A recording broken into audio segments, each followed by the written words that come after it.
So we have. Okay. So we're going to be now learning a little bit about Mareh Nevukim. So I think most people know what Mareh Nevukim is. Right? Is the sefer called the Guide to the Perplexed. It's a sefer which the Rambam wrote, which in the end of his life, and which there are many things I think we're going to go through it.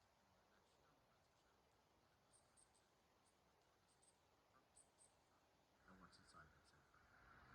So just some random interesting things. The truth is, when it was translated a couple of times in a couple of different translations. I was interested. It makes a little bit difference. On the inside, the way it's translated is a little bit different. So one of the very famous, I'm going to discuss one of the very, very, very famous controversial aspects is that the Rambam tries to, that the Rambam mentions Aristotle a lot. The truth is that Rambam really mentions Aristotle in other places. In Akdama to Shemana Peraltim, I believe, or someone else he mentions. He mentions, and Sefer Mareh. And Sefer Mareh, correct, exactly. Sefer Mareh mentions it, although not in Chalakim that Rebbe takes as a which he says that most of the halachos of Seder Torah not on Aristotle, but again. He also has the same opinion, not exactly. Not as Aristotle said it. Yes.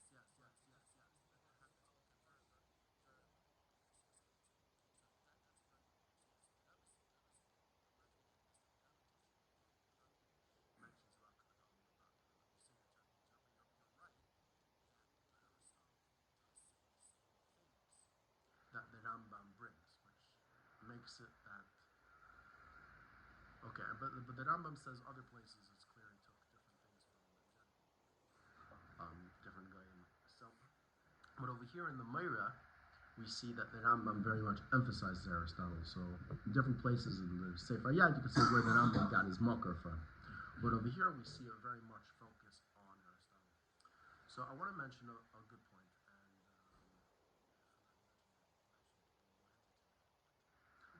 and the Rambam isn't Aristotle's chassid. Okay, I want to. It's not like he's going in his derech. The Rambam is going in the derech of Torah. He's going in the way of Torah. Now, Aristotle was known to be a very wise person. All the Sefer Chakira and all the Sfarim of philosophical inquiry, Aristotle is known as HaChacham, as the wise man. It was a righteous name of Jewish. Yes, we discussed this about the Rishon who said he's Jewish, but I don't think most people say he's Jewish. There is a das Yachid that says he was Jewish, but again, we're not focusing on that. Yeah, so we're gonna take that with nice amount of salt and pepper. Individual opinion. Hey, we're gonna take that with lots of salt and pepper, and some garlic. The principle is if it's just one opinion, you don't hold by it.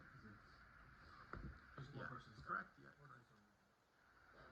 It's usual. Okay, so so as I say, so he's known as the Chacham, as the very,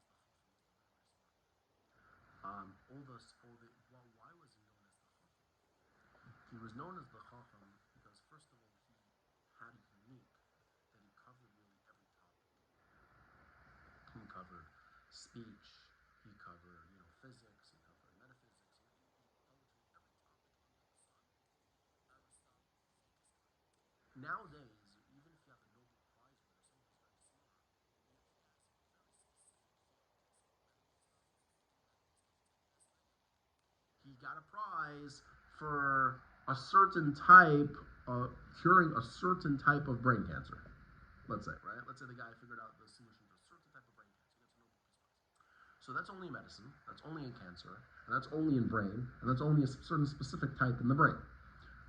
Aristotle covers every topic under the sun. So, and every topic. So, known as Chachma. So if a person wanted to learn any topic, he always appeared. It's like $1,000 that when you have certain mafarshim that cover every Masechta in Shas, Like, yeah, exactly, is much more likely to be quoted because you're used to him already in every single Masechta. So Aristotle covered everything, but not only that, but Aristotle made it into a single whole. So every one of the things he talked about had so let me finish. But yeah, okay. He made everything come into a single whole. So everything had a relationship with each other. So it made it much more impressive. He also categorized things. So this is really the main point. That what Aristotle did wasn't to be machadash nu chedushim. We even have in Rashi is explaining to us the simple fact. And even if a person might not notice it, when Rashi or very often says a certain shot, they say, oh,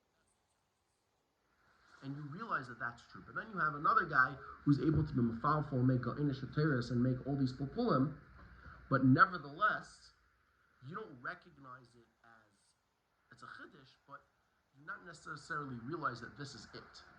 What Aristotle did is that he very much defined things which we all recognized as true, and developed a lexicon and developed a characterization that allowed us to recognize and realize that. So for an example, there's something called the middle path that Rambam talks also a lot about. In Sefer, it's very good, and also in Sefer Hamad also. The Rambam is very macro because of the middle path. So you're not too much this way, not too much this way. The person shouldn't eat too much, the person shouldn't eat too little, just a little bit. The person shouldn't be too angry, the person shouldn't be a doormat, he should be in the middle. That concept is a concept which we all realize instinctively, but we might not necessarily have given it that name. He's the one that gave everything its proper name and put it in its proper category and showed its relationship to the other parts. So, in other words, when the Rambam is talking about the middle way, he's not quoting Aristotle.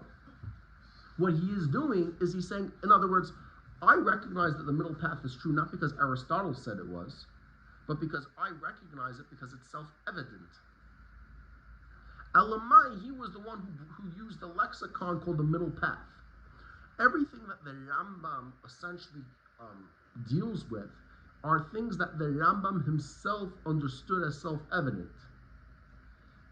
In other words, he's not quoting something only because, Aristotle said I don't understand what it means, but I'm quoting him anyways. Kabbalah's old. Yeah, no, Kabbalah's old to Aristotle. Elamai, there are things which are basic Havana, basic Dvarim Shel Seichel, basic concepts and intellect, in which Aristotle first introduced, which the Rambam understands, and not because he's a follower of Aristotle, but as much of because he is a person who follows the intellect. So, for an example, if I'm a mashgiach, I'm a Rosh Yeshiva, I'm a mashpia in yeshiva, and I tell a bacher, I speak to a bacher, and I will use the word subconscious in describing a parak of Tanya. Okay? Did I become a Freudian follower? No. If someone would come here 300 years later, this Rosh Yeshiva was a follower of Freud, he was really a kaifer. No, we would never say such a thing. The word subconscious has become so popularized that we all use it in our daily speech. We all realize that the concept of subconscious is something which is obvious to us. And even says in Tanya, Elamai, we're just using that word because that's a good word to describe the thing we're talking about. So the Rambam is describing to us common sense things which were just categorized by Aristotle. He is in no way the chassid of Aristotle. He's only a chassid. No, he's only, I'm telling you how the pastors, the way from people understand. This, you could look, academics say all what they want, but they're messed up in the head. They look at things krum. No, really, they do. They look at things in a very messed up way. So then, therefore, all we're trying to say is that he follows the concept of, he goes Torah.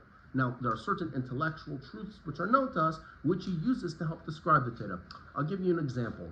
There's something called Torah-based, you can have psychology, which happens to be compatible with Torah, and then you have psychology, you have Torah, which happens to use certain things in psychology to explain it, right? So there's something someone says they have a book that's Torah-based psychology. So immediately some of those svarim are stuff which are ikr based in Teda, and they use certain languages and they use certain knowledge which we know through psychology to help us better explain it, to help us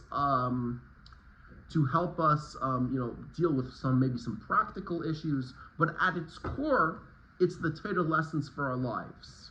Then there's other things which is essentially psychology. But the psychology, we take the psychological parts which are compatible, in other words, which aren't stira to Teda, and then we throw some psukim in to spice it up. But it's not essentially Teda psychology. It's not Teda. It's psychology. Rambam the former. The Rambam's the former. The Rambam isn't that he's taking Aristotle and he's adding some Teda to it. It's that it's add some Teda, but to explain the concepts we're using words and language which represent common sense in order to explain, according to common sense, these concepts in Torah. So the second you understand that your entire approach to the entire Rambam is completely different. And yes, I'm aware that some people have crunk up. I'm the same. The Rambam says that Aristotle says the world existed forever. The Rambam clearly disagrees with that. Yes. But that only proves that he argues with Aristotle on one or two things. That becomes Aristotelian monotheism. That doesn't become. But I'm saying that the Rambam is not Aristotelian monotheism. It's Teda that happens to use some logical lexicon of Aristotle. Another thing, that Tzemach Tzedek has a very famous vart about Chacham Aristo. He says he compares him to the Rambam. He actually, which is very funny, he says the difference between Rambam and what he calls Aristo, he didn't call him Aristotle, he called the old name called Aristo. He said, both of them were very big sages, but Aristo, the more Chacham he learned, the bigger Yesh became. But the Rambam, the more Chachma he learned, the more he was makir the amazingness of Hashem. So even the Tzemach Tzedek's makir that Aristo's a Chacham, but he also thinks he was a menugel. He thinks he wasn't such a he was an egotistical, taiva-loving person. Yes, exactly. But in other words, you could be smart, but that doesn't mean you're a good person. Sounds like a lot of modern days. Yeah, sounds like a lot of modern day scientists. That's true. Exactly. So the Rambam starts his introduction by a very nice letter to students. One of the differences very often you see between the Rambam and the other Chakira Sfarim, or even other generally Sfarim, is that the Rambam is very passionate, is full of warmth. By other Sfarim, there are mainly just svarim of. They're just svarim of. Here, you could sit over there. Yeah, you could sit over there if you want. But other svarim. By other svarim, we find this concept that they're very cold. They're just telling you dry facts,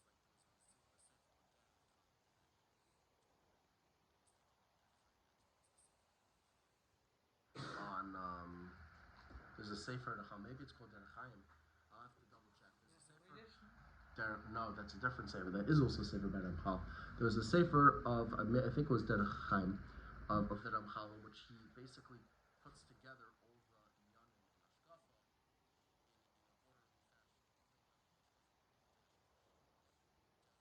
Oh, very good, excellent, very good, Alex. Yes, Derech Hashem. Yes, very good. Derech Hashem. He's right.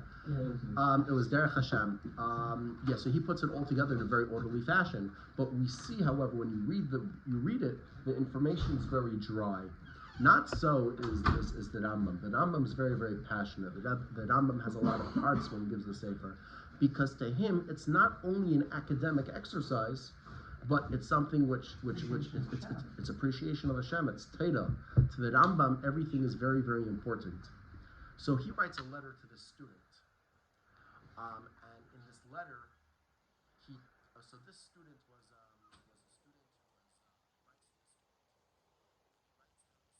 was a student who was very knowledgeable. He was very knowledgeable in secular studies, and he was very knowledgeable in Teda. And he was Yashima, and he goes on to talk about his amazing That is the Rambam. He's writing to his student. And he writes about how the student decided that he wanted to learn more about Inyane Eliki, which means godly matters. He wanted the student. No, the student wanted to learn from the Rambam about godly matters. In other words, wanted to understand the philosophy of theology and so on and so forth. And the Rambam said that he didn't want him to tell him, he didn't want to just tell him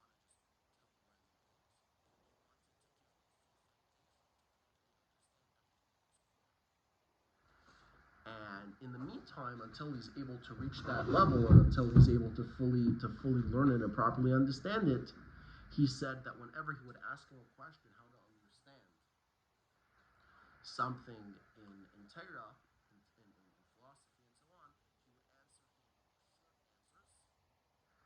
he would give him a very short answer to his question, but he wouldn't elaborate. I'll explain why. We'll see soon why. Because the Rambam felt that, the reason for this, that the Rambam felt that in order to properly understand things in its true form, without getting confused, you need to understand the foundations properly. You need to understand everything in a broad outlook. So afterwards, this student went to Alexandria, which was a certain city at the time in Egypt, and the Rambam writes to him that now, unfortunately, that I can't see you, I can't properly teach you these foundations of how to understand the Yonah. So therefore, I'm going to be writing the Sefer for you and for people like you who are, so this is very interesting because the Rambam clearly over here, and the Rambam says later as well, who he's making the Sefer for. The Rambam is making the Sefer for people who, on one hand, were Talmidei Chachamim, were Erlich Yidden. He wasn't writing for Alf Derech people. He wasn't writing it for modern Orthodox people who want to fry out. It's not a problem. It's who want to fry out. Not all modern Orthodox people want to fry out, but those people who do, that's not who you wrote it for. This is what he said. Anyways. So this is what he wrote it for people, but for those people who are Talmidei Chachamim, but at the same time they were exposed to philosophy, and now they have questions. They don't have questions. No, let me explain the type of questions. They didn't have a question. Well, I can't see Malachim, so they probably can't exist. That's not the type of rationalists we're talking about here. I once went to Mitzrayim. I went to Toronto. I was approached by a guy who told me, was talking about evolution, and he was telling me, the Eibishter and Malachim, they can't exist if you can't see it under a microscope. Now, he's obviously very, very stupid. Just because you can't see something in a microscope doesn't mean it doesn't exist. It's spiritual, not, you can't see it under a microscope. And he said, well, aren't you going to believe the scientist who made the train? No, it doesn't work like that. Just because they made the train doesn't mean whatever. They know about godly things. So, and I think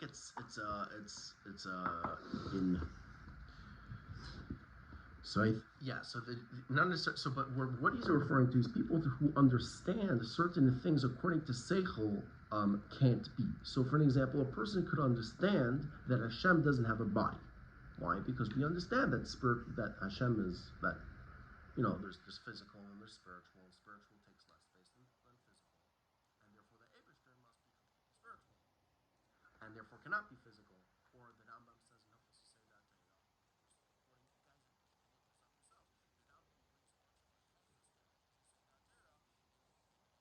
and Sefer Amada to prove to us that certain Yoni Ikarim are true. Again, the Rebbe has a famous thing that's not proving, it's just part of the Das you need to understand. It's not really a proof, but either way, the proof is there, even if the Rambam might not have brought it as a proof, but the proof is so for example, he says, let's say, Eibishter doesn't have a guf, so the Eibishter can't have a guf because then the guf would have, because guf means the Eibishter would have many parts. Exactly. If the Eibishter had a guf, the Eibishter would be limited. The Eibishter would be composed of many parts, and you can't say on Hashem. So someone who understands that, that's not even something that you have to be a mammon to believe. That's something which any person with his brain could figure out, that Hashem is probably not in a body. Actually, in fact, not in a body. But according to logic, right? Oh, but The Eibishter is infinite. But the very fact you're going to be saying that Hashem's a body means you're putting a limitation on the Eibishter. It means that you're saying the Eibishter has parts. You're saying that the Eibishter is not spiritual. You say that he's only a body, but if you say that he could also be a body, like as a part of. So again, all these things you have to look at. Could be. So right now I'm just giving an example. So the focus on whether or not the Eibishter could be or cannot be in a body is for different topic. Maybe when we do on Nevukim, we can discuss that. But that's not the topic. So now, let's say for whatever reason the person understands that Eibishter can't be in a body, then that person is now Nevuch. He is very confused, right? Because it's the Mareh Nevukim, the guide to Perplexed. How is it that we see throughout the Torah and throughout Mareh Chazal, we constantly refer to the Eibishter in a body? And even let's say you're going to go and you're going to translate it to me as a mashal, he now wants beer, he wants explanation on all those times. So what is this mashal going on? What is that mashal on? So when I go and I tell you that it says B'Tselem Akim also that we created man in the spirit, in the image of God. So what's that supposed to mean? The Eibishter doesn't have an image. So what the Rambam does in his first chelik is that he goes through all these different words and all these different psukim. No, by the way, he doesn't. He beferish doesn't go through all of them. He gives you the Yesodis, he gives you the foundations that way you'll be able to figure it out. You'll be understand. Ten lechacham yachdim oid. You give something to a smart person and he figures out more. The Rambam beferish doesn't. The Rambam doesn't want to give you everything. If he's going to give you everything, then there's no end. But his job here is to give you the Yesodis. Now, one thing was very interesting, different than the Sefer Yad, is the Sefer HaMoreh, the Rambam actually writes beferish in his introduction that he doesn't make things in order. In the Mishnah Torah, the Rambam is very orderly. Everything has, like the Rebbe is medayik, even the order of the sifim are betachlas adiyu, the order of the sub-chapters. But in the Mareh, everything's flying all over the place. And the Rambam did it on purpose.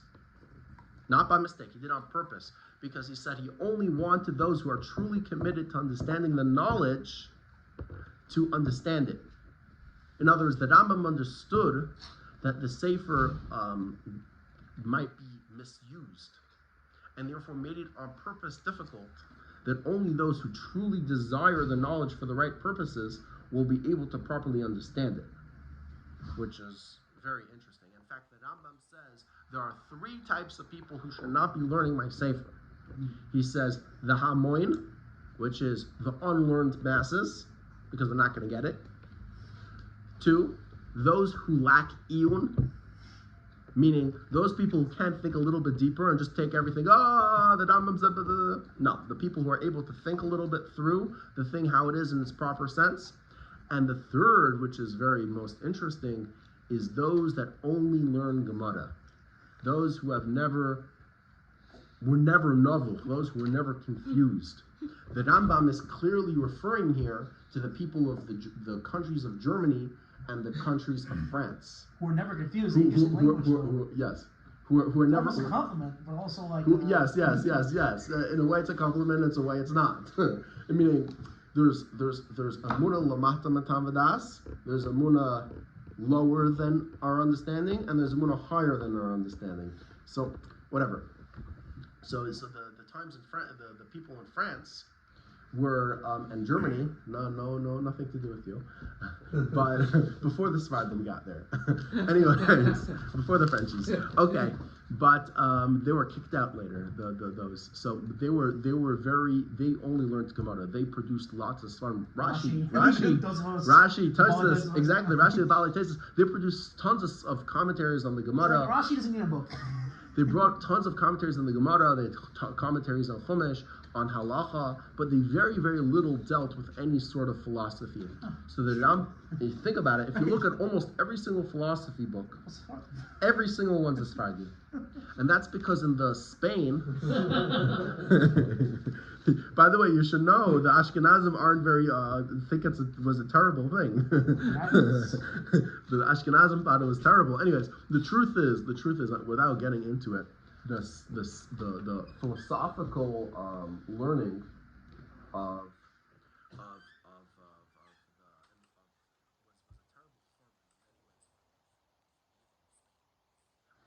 meaning, although the Rambam came here to help those that were Nevuch, we understand from the fact that the Rambam wrote a sefer for those Nevuch that there were a lot of people who were Nevuch, there were a lot of people who were confused. And therefore, ultimately, philosophy did cause, although, it broadened the mind, it also weakened faith. Meaning, it made people less of Maminim in many different ways. Maybe we'll discuss it at a different year, how exactly that happened. Okay, so we're running out of time over here. Okay, so there were many so the people who were opposed to the Rambam were opposed because were mainly the people from France and Germany. And they felt that the entire sefer addressing the topic the way they looked at it is that he's bringing Goyishkeit and like he's talking about Goyish things, and he's bringing it into Torah. What the world are you doing? So the Ramban, in other words, so there was a bunch of chedim that it's a kaifer the sefer. A lot of the Rishonim at that time were trying to reach a compromise between the two, and the truth is, and this is correct, that the Rambam never wrote it. The Rambam never wrote it for the countries of France or the countries of Germany. They only wrote it for those people who were confused. In other words, a medicine, right? We all understand that medicines are for sick people. If the person's healthy, it's dangerous. The Rambam didn't write a sefer for people from France and Germany. And therefore you're coming to me, for you should not be learning that sefer. So that's, for an example, the Ramban wrote a very famous letter called the Igeres HaRamban, in which he addresses this point. It's a very, very flowery. You guys can look it up. It's famous. It's very, very famous. Yeah, maybe ArtScroll translates it. ArtScroll translates it. I mean, that doesn't prove anything. It also translates Zera Shimshon. But no, which is a very nice sefer. I'm not saying not. I'm just saying they translate a lot of random stuff. I mean, that happened to be different because it was Segula for children. Anyways, okay, so they really have a bunch of things to discuss, but it's 8 o'clock. So okay, anyways, so we'll stop now. Meretz Hashem will have a second share.